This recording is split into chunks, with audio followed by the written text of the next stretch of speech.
शंकराचार्य के शिष्य रहे। जगत गुरु शंकराचार्य निश्चलानंद ने कहा कि नरेंद्र मोदी, यानी आप जानते ही हैं किस वर्ग वर्ण के हैं नरेंद्र मोदी, ब्राह्मण तो नहीं है, क्षत्रिय तो नहीं है। तो जगत गुरु निश्चलानंद के मुताबिक अगर नरेंद्र मोदी राम मंदिर में एंटर करता है और अगर रामलला की मूर्ति छूता है तो धर्म, मंदिर और रामलला की मूर्ति भ्रष्ट हो जाए। तो अल्लाह की पूजा करता है, इबादत करता है, हिंदू देवी देवता की पूजा इबादत करता है, लेकिन ये कार सेवक, संघी, बजरंगी और विश्व हिंदू परिषद वाले ना सिर्फ मोदी की पर बाबरी मस्जिद की पूजा घर में बैठे इस समय कर रहे। ऐसा खुलासा हुआ है जिसकी वजह से यह साबित होता है कि कार सेवकों, राम भक्तों, राम सेवकों जिन्होंने ये घिनौना काम किया मस्जिद शहीद करने का, उनकी एक गलती से आज पूरा भारत, पूरा इंडिया, पूरा हिंदुस्तान जो है वो बाबरिस्तान बन चुका है। ग्वालियर ने, जनसंघ की प्रणेता ने आश्वासन दिया था पीवी नरसिम्हा राव को कि ऐसा कुछ नहीं होगा जिससे आपको परेशानी हो, लेकिन वो सिंधिया खानदान तो है ही धोखेबाज। अंग्रेजों के जमाने में देश से धोखा किया था। आप उस समय के वो शंकराचार्य थे और उन्होंने घोषित कर दिया था कि दूसरे वर्ग और वर्ण के लोग जो अब अंदर आए हैं तो काशी विश्वनाथ का मंदिर भ्रष्ट हो गया है।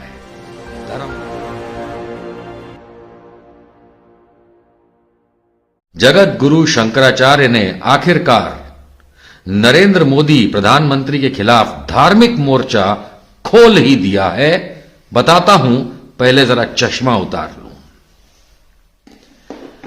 नरेंद्र मोदी के खिलाफ धर्म गुरु एक नहीं, चारों शंकराचार्यों ने मोर्चा खोल दिया है, धार्मिक मोर्चा। बात आगे बढ़ने से पहले आप लोगों को यह निर्णय लेना होगा कि अगर आप आस्तिक हैं, धार्मिक हैं, तो किसकी बात सुनते हैं, धर्मगुरु की या किसी फालतू पॉलिटिशियन की? यह निर्णय आपका है। यह निर्णय मेरा नहीं हो सकता, किसी और का नहीं हो सकता, यह स्वयं का निर्णय होता है।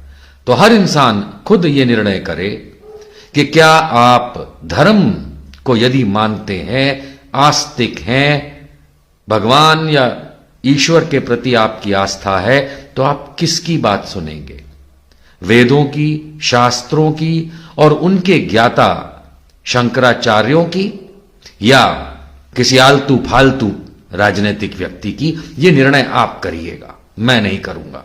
लेकिन हां, अब मैं यह बताता हूं कि जगत गुरु ने क्यों नरेंद्र मोदी के खिलाफ धार्मिक मोर्चा खोला है। यह बात आपको कोई नहीं बताएगा। चलिए शुरुआत करते हैं। चारों शंकराचार्य अयोध्या में होने वाले राम जन्म भूमि मंदिर के उद्घाटन में नहीं जा रहे हैं, यह आप लोगों को पता है। क्यों नहीं जा रहे हैं, यह आप में से कितनों को पता है? मैं जानता हूं अधिकांश को तो पता ही नहीं है कि क्यों नहीं जा रहे हैं। चलिए मैं बताता हूं। पहला कारण और आखिरी कारण जगत गुरु निश्चलानंद जी ने दे दिया है। जी, जगत गुरु निश्चलानंद उन चारों शंकराचार्यों में से एक हैं जो नहीं जा रहे हैं और उन्होंने कारण अब बता दिया है। उन्होंने यह साफ कहा है कि अगर नरेंद्र मोदी उद्घाटन करेगा राम मंदिर का, मूर्ति को छुएगा, तो क्या मैं उस नरेंद्र मोदी का जयकारा करूंगा, क्या मैं ताली बजाऊंगा? ये उनके जो शब्द हैं, ये भीतर तक चुभने वाले शब्द हैं। और जानते हैं क्यों? क्योंकि यही जगत गुरु शंकराचार्य निश्चलानंद ने जिनसे दीक्षा ली थी, जिनसे वैराग, जिनसे सन्यास की दीक्षा लेकर के वो आज यहां तक पहुंचे हैं, वो भी एक शंकराचार्य के शिष्य थे। वो शंकराचार्य के शिष्य, उस शंकराचार्य के शिष्य जिन्होंने 1958 में भारतवर्ष में और हिंदुओं में तहलका मचा दिया था। जी, 1958 में बनारस में काशी विश्वनाथ के मंदिर में वर्षों की लड़ाई के पश्चात सवर्णों के सिवाय बाकी जो लोग होते हैं, मैं शब्द का इस्तेमाल नहीं करना चाहता, सवर्णों के उपरांत बाकी जो समुदाय के लोग होते हैं, उन्हें काशी विश्वनाथ में एंट्री मिली थी। 1958 तक बनारस के काशी विश्वनाथ में सिर्फ और सिर्फ क्षत्रिय और ब्राह्मण ही जा सकते थे, अंदर नहीं जा सकता था कोई और। समझ गए? जब 1958 में लंबी जद्दोजहद के बाद जब अन्य वर्गों के वर्णों के लोगों को भी काशी विश्वनाथ के मंदिर के अंदर जाने की परमिशन मिली, तब हंगामा हो गया था। वो हंगामा उस शंकराचार्य ने किया था जो इस समय के जगत गुरु शंकराचार्य निश्चलानंद के बॉस थे। उस समय के वो शंकराचार्य थे और उन्होंने घोषित कर दिया था कि दूसरे वर्ग और वर्ण के लोग जो अब अंदर आए हैं तो काशी विश्वनाथ का मंदिर भ्रष्ट हो गया है, धर्म भ्रष्ट हो गया है। और ये बात के बाद पूरे काशी विश्वनाथ के मंदिर को दोबारा गंगा जल से, मंत्रों से, हवन से शुद्धिकरण किया गया। समझे? तो अब उसी शंकराचार्य के शिष्य रहे जगत गुरु शंकराचार्य निश्चलानंद ने कहा कि नरेंद्र मोदी, यानी आप जानते ही हैं किस वर्ग वर्ण के हैं नरेंद्र मोदी, ब्राह्मण तो नहीं है, क्षत्रिय तो नहीं है। तो जगत गुरु निश्चलानंद के मुताबिक अगर नरेंद्र मोदी राम मंदिर में एंटर करता है और अगर रामलला की मूर्ति छूता है तो धर्म, मंदिर और रामलला की मूर्ति भ्रष्ट हो जाएगी। इसलिए कोई भी शंकराचार्य वहां जाके ताली बजाने और जयकारा करने के लिए नहीं राजी है। यह है पहली बात। अब आते हैं उस बात पे जिसको सुनने के लिए बहुत से लोग बेताब हैं। तो मैंने कहा कि कार सेवकों और राम सेवकों की वजह से हिंदुस्तान बाबरिस्तान पहले से ही बन चुका है, 1992 में ही बन गया। सुन के धक्का लगेगा, जरा दिल थाम के बैठना। वहां जाने से पहले एक बात और बता देता हूं। बहुत से लोग ये कहते हैं कि कांग्रेस की सरकार ने, पीवी नरसिम्हा राव प्रधानमंत्री थे, 1992 में 6 दिसंबर को सुबह 11:45 जब बाबरी मस्जिद को शहीद करना शुरू किया गया से लेकर दोपहर 1 सवा 1 बजे तक पूरा काम तमाम कर दिया गया। तो बहुत से लोग पीवी नरसिम्हा राव उस समय के प्रधानमंत्री देश के, कांग्रेस के ही थे, तो देश के कुछ जिम्मेदार मानते हैं कि उन्होंने फौज क्यों नहीं लगाई, फलाना क्यों नहीं लगाया। मैं आपको एक छोटी सी बात बता दूं, इस बात को जहन में बांध लीजिएगा। पीवी नरसिम्हा राव की गलती थी, लेकिन वैसी नहीं जैसा आप मानते हैं। 6 दिसंबर 1992 के लिए विश्व हिंदू परिषद ने परमिशन मांगी थी सांकेतिक कार सेवा के लिए, लेकिन एक षड्यंत्र के चलते अटल बिहारी वाजपेयी, अडवाणी और मुरली मनोहर जोशी, उमा भारती जैसे लोगों ने, यहां तक कि नरेंद्र मोदी जैसे लोगों ने मिलकर के वहां पे एक षड्यंत्र के चलते बाबरी मस्जिद को शहीद किया। लेकिन आप पूछेंगे तो इसमें पीवी नरसिम्हा राव ने रोका क्यों नहीं? 6 दिसंबर से पहले जब वो रथ यात्रा अडवाणी वाली चल रही थी, तब पीवी नरसिम्हा राव को बहुत से लोगों ने कहा था कि भाई आर्मी लगा दीजिए, क्योंकि मामला सुप्रीम कोर्ट तक में गया था उस समय। और तत्कालीन उत्तर प्रदेश के मुख्यमंत्री जो उस समय थे दिसंबर 1992 में, वो थे कल्याण सिंह, जो अब नहीं रहे, भारतीय जनता पार्टी के थे। उन्होंने खुद ने हलफनामा सुप्रीम कोर्ट में दिया था कि ऐसा कुछ नहीं होने देंगे जिससे प्रॉब्लम हो। हम जानते हैं कि इसके बाद उनकी सरकार इसी वजह से रेजिग्नेशन हुआ था। उत्तर प्रदेश पुलिस ने पूरा चाक चौबंद बंदोबस्त किया था कि ऐसा नहीं होने देंगे, गारंटी ली थी। दोनों ही एक राज्य सरकार के पहलू होते हैं। लेकिन पीवी नरसिम्हा राव ने क्या किया था, तो 6 दिसंबर से कुछ दिन पहले एक आधिकारिक मीटिंग में, एक फोरम की मीटिंग में विजय राजे सिंधिया, ग्वालियर घराने की राजमाता, जनसंघ की 10 में से एक प्रणेता, भारतीय जनता पार्टी के पहले वाली पार्टी, विजय राजे सिंधिया का बहुत बोलबाला था, ग्वालियर की महारानी। इस मीटिंग के अंदर पीवी नरसिम्हा राव ने विजय राजे सिंधिया से जिक्र किया था कि आप लोग कहीं कुछ गड़बड़ मत करिएगा वरना मैं आर्मी लगाता हूं।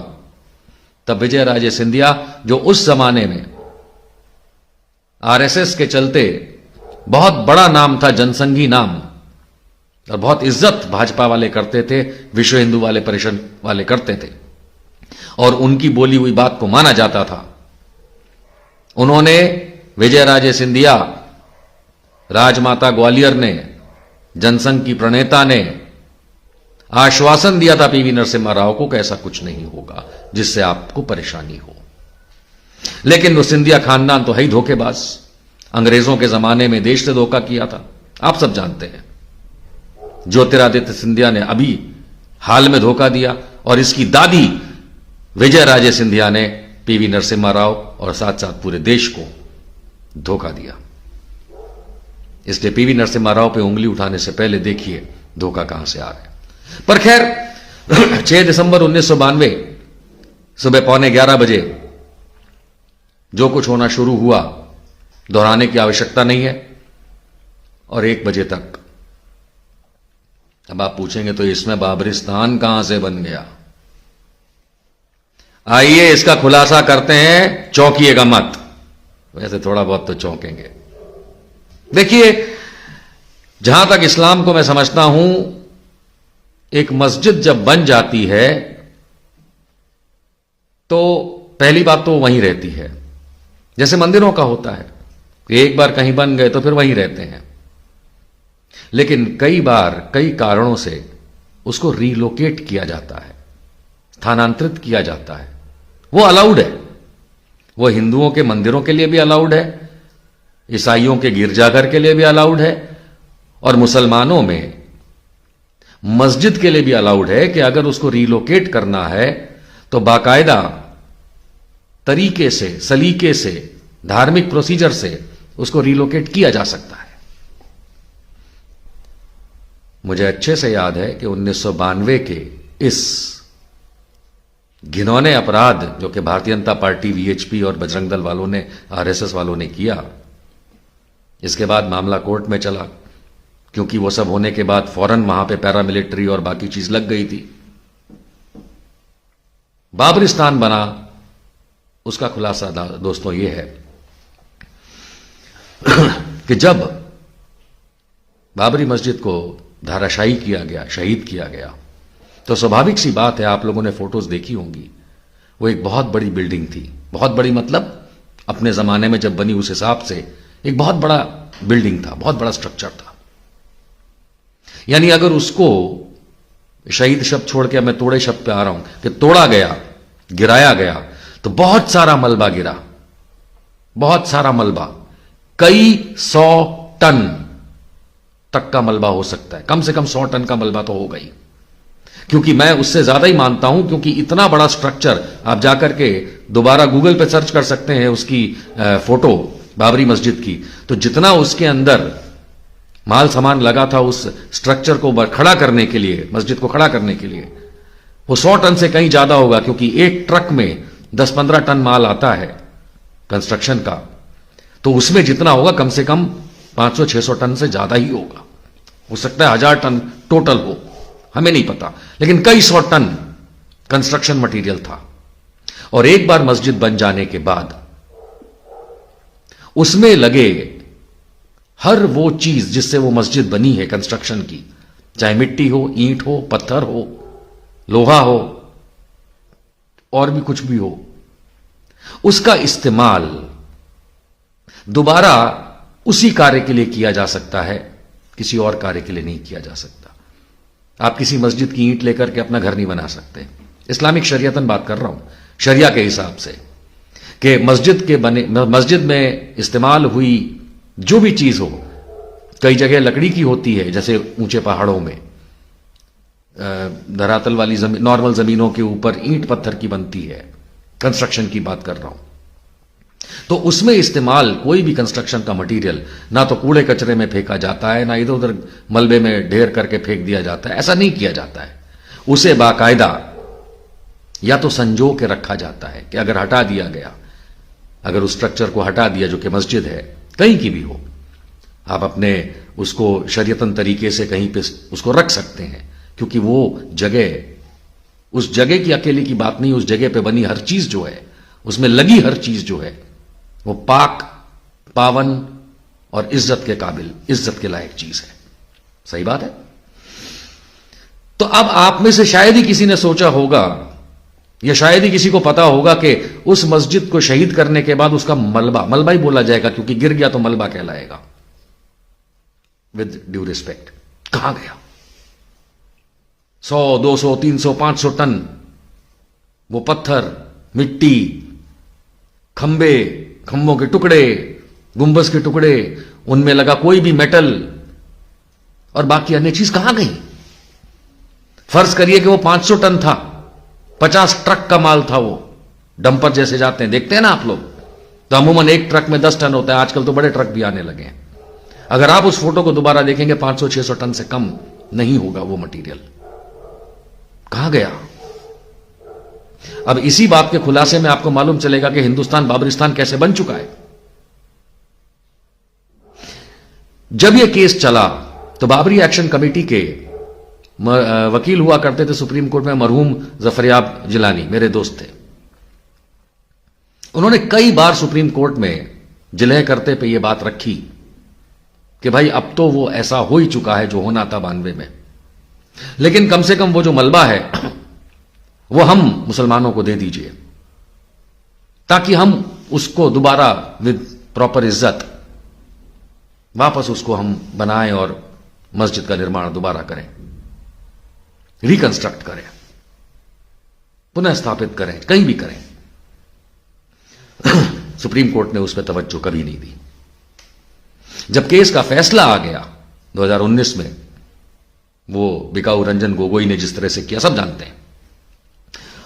उसके बाद जब रिव्यू पिटीशन गई सुप्रीम कोर्ट में, उसमें भी यह जिक्र किया गया कि कम से कम वो पूरा मलबा तो हमें दे दीजिए, हम उसको पूरी इज्जत के साथ दोबारा पुनः स्थापित करेंगे, रिकंस्ट्रक्ट करेंगे, जहां भी करें, घर में करें, बाहर करें, किसी और जगह करें, कम से कम वो दे दीजिए, क्योंकि वो शरिया के हिसाब से कूड़े उड़े में नहीं फेंका जाना चाहिए, इधर उधर फैलाया नहीं जाना चाहिए। वो बहुत इज्जत का मटीरियल है, वो धार्मिक तौर पे इज्जत का मटीरियल है, उसका कहीं भी इज्जत उसकी खराब नहीं होनी चाहिए। सुप्रीम कोर्ट ने उस पर भी गौर नहीं किया। रिव्यू पिटीशन भी खत्म हो गई, मुस्लिम पक्ष हार गया, सब ने अपने मान लिए, जो भी है आप सब जानते ही। अब उसके बाद क्या हुआ? उसके बाद बाबरी एक्शन कमेटी, मुस्लिम पक्ष ने राम जन्मभूमि न्यास, उस पक्ष को जिसको सौंपा गया था कि यहां मंदिर बनेगा, उनको लिखा, पत्र लिखा, पत्र की कॉपी है मेरे पास। उस पत्र में उन्होंने कहा यह तो आपके किसी काम का है नहीं, यह तो मस्जिद का मलबा है, आप तो इसको विवादास्पद बोलते थे, आप ये हमें दे दीजिए। उन्होंने कोई जवाब नहीं दिया। बरसों बीत गए। हाल में एक ऐसा खुलासा हुआ है जिसकी वजह से यह साबित होता है कि कार सेवकों, राम भक्तों, राम सेवकों जिन्होंने ये घिनौना काम किया मस्जिद शहीद करने का, उनकी एक गलती से आज पूरा भारत, पूरा इंडिया, पूरा हिंदुस्तान जो है वो बाबरिस्तान बन चुका है। क्योंकि जब चंपत राय से पूछा गया, चंपत राय कौन है, तो इस समय जो राम मंदिर बन रहा है, वो जो न्यास है, वो जो पूरे क्षेत्र का इंचार्ज है, ये जो बनने वाली जगह है उसका, उनके वो इंचार्ज हैं चंपत राय।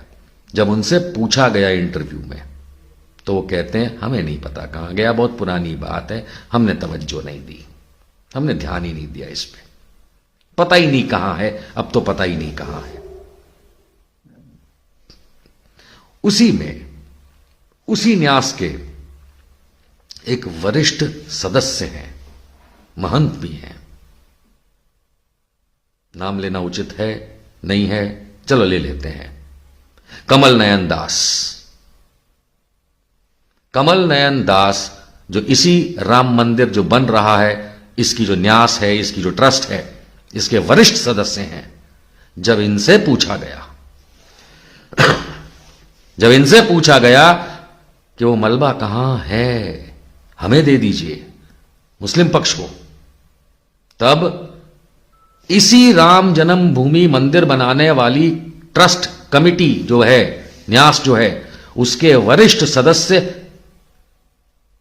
स्वामी कमल नयन दास ने कहा कि जब 6 दिसंबर 1992 को बाबरी मस्जिद गिराई गई, उनके शब्द, तो जितने भी हजारों कार सेवक आए थे, वो उस मलबे के टुकड़ों और मिट्टी को लेके प्रसाद स्वरूप, समझिए, प्रसाद स्वरूप अपने अपने घर ले गए ताकि उसकी पूजा की जाए। किसकी पूजा की जाए?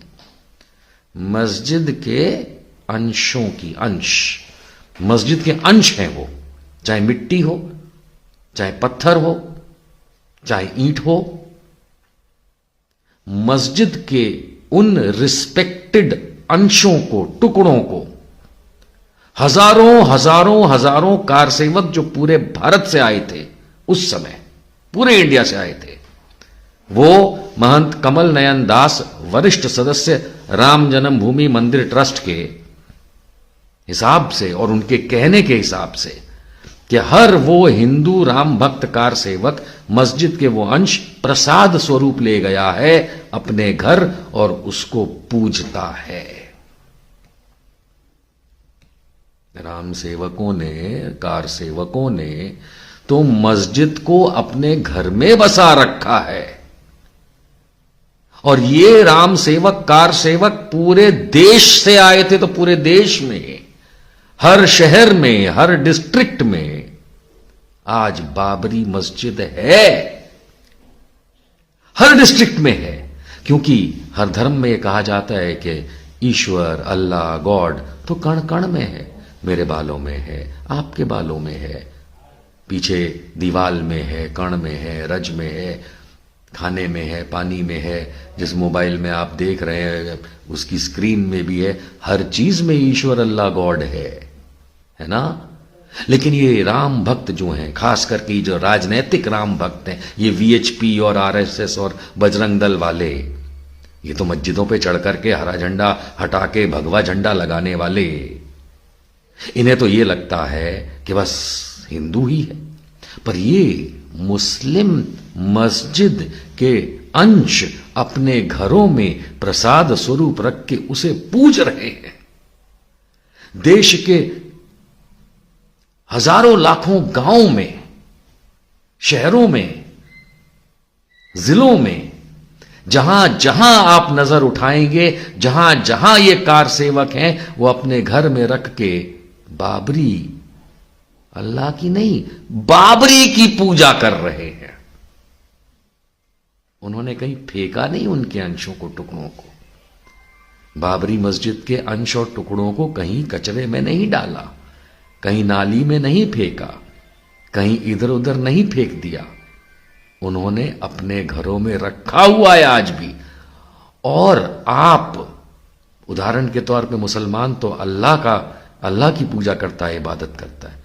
हिंदू देवी देवता की पूजा इबादत करता है। लेकिन ये कार सेवक, संघी, बजरंगी और विश्व हिंदू परिषद वाले ना सिर्फ मोदी की, पर बाबरी मस्जिद की पूजा घर में बैठे इस समय कर रहे हैं, क्योंकि वो प्रसाद स्वरूप उसके अंश ले गए। ये हिंदुस्तान कब का बाबरिस्तान इन्होंने बना दिया है। बस इस्लामिक रिपब्लिक ऑफ इंडिया नहीं है ये ऐसे गधे हैं कि ये राम को भी चू बना दिया। अब वो जो बन रहा है राम मंदिर, वो तो बेचारा इतना सा है, फ्यू स्क्वायर मीटर्स। और बाबरी मस्जिद, धार्मिक तौर पे पूरा देश बाबरी मस्जिद ही है इस समय, और है क्या, क्योंकि ये कार सेवक ही लेकर के बाबरी को पूरे देश में बैठे हुए हैं और पूज भी रहे हैं। तो मोदी जी की भाषा में मैं कहूंगा, रोना बंद करो, आवाज आ रही है मेरे तक। ये देश को तो मुस्लिम देश बना दिया राम सेवकों ने और कार सेवकों ने। राम मंदिर बन रहा है इतना छोटा सा, और पूरा देश है बाबरिस्तान। तो बाबरी कहां है, कहां है बाबरी? इस भारत, इस इंडिया और इस हिंदुस्तान के कण कण में बाबरी है। और उसको सबसे ज्यादा, अल्लाह और ईश्वर से भी ज्यादा, ये कार सेवक, हिंदू राम भक्त, खास करके बजरंग दल, विश्व हिंदू परिषद संघ वाले, आरएसएस, बीजेपी वाले, ये अपने घर में पूज रहे हैं। इतना तो मुसलमानों ने बाबरी के ऊपर नहीं ध्यान दिया जितना ये उसको भगवान मान के बैठे। जय अल्लाह।